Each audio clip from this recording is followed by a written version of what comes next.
Hello guys, good evening.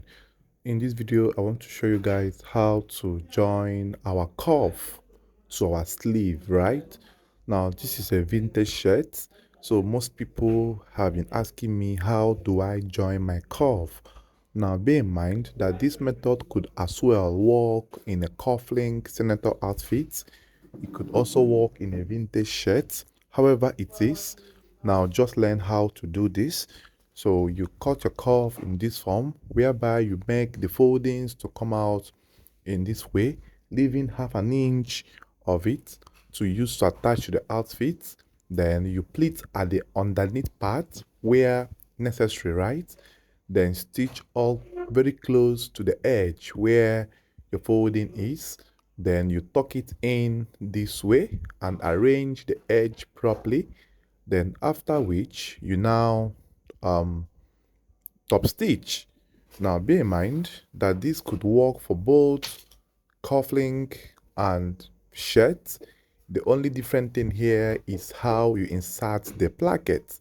But for this illustration, we are using a button shirt to illustrate. If you want to do a placket for cufflinks, you need to fold back or fold inwards the left placket, the one underneath, to lap towards the cuff, right? I think I will make a time to explain this more in a more detailed video. So you stitch all across to this very point and make sure that it's properly aligning. Then you top stitch.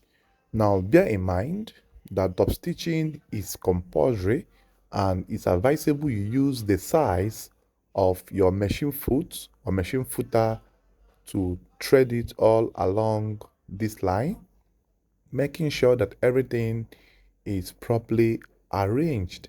And don't forget that the best gum to use here is the collar gum, the one I use for the collar shirts. It's also the same one I use for the cuffs. Now, in some cases, when making pure vintage fabrics, you could use the light collar gum or the medium collar gum. It has textures. So these textures is applicable on some fabrics that are not heavy enough. So here I am trying to trim my neck, making sure that my neckline is aligned or aligning properly, then trim all through to this very point. And after trimming, I will have to measure to make sure that the trimming or the neck opening is exact of what I have on my collar. Now bear in mind, I've already cut my collar and I use the formula of my neckline of my customer plus extra 2 inches. So whatever you have here, if your neckline is 15, this measurement should be extra 2 inches. That's making it to be 17. So whatever be your neckline of your customer, add extra 2 inches to it. Now, why are you adding 2 inches? The 2 inches you're adding is to enable the button allowance lap or enter properly. So after the first measurement, if you notice that it's not up to what you want, you can adjust or trim a little bit. Please make sure you don't trim excessively so you don't widen the neckline to be way bigger than the collar or the collar you have prepared. So after this now, I just want to, arrange everything to lap very, very well. So now, after I must have trimmed this, now the next thing I will do here now is to bring out my tape as well and remeasure. So here I must get exact of what I needed from my calculation, right? So here I think I've gotten what I need. Then it's giving me exact of 18 and a half, which is what I needed. My customer's neckline was 16 and a half plus extra 2 inches makes it 18.5. So after that, I will now hold my collar. I have already prepared it, right? I have a detailed video on how to draft this. So you could make do by watching the video on my channel as well. So from here, I will stitch all across to this very point, stitch all across to the very point, and in a nutshell, you could as well, notch the midpoint and start the joining from middle to middle if you are a newbie in fixing collar.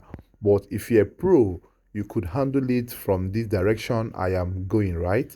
So however it is, learn from the very best, and don't forget to like this video, share, comment, drop a heart emoji in the comment section of this video in order to notify me that you love what I am doing. So here you note and follow the processes I am showing here. Thread all through to this very point and make sure that it is lapping accordingly. It must lap accordingly, right?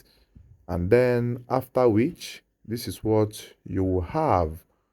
This is what you have. Arrange the end properly. Make sure it's lapping properly as you have programmed this to lap. Thread all through to this very point. And after which, you cut your threads, of course, and then you top stitch, right? So the top stitching is also very important. Now please note that the collar must cover the first threading you have made.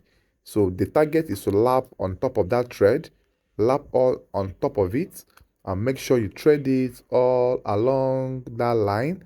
Make sure everything is properly arranged, please, very important.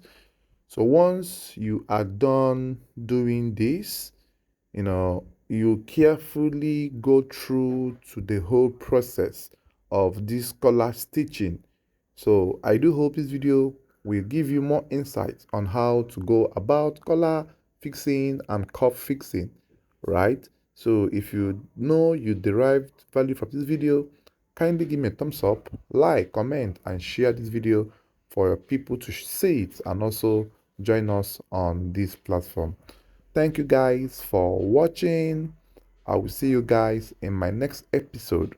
So after this, the next you do now is to top stitch all along and you are done. Bye bye for now.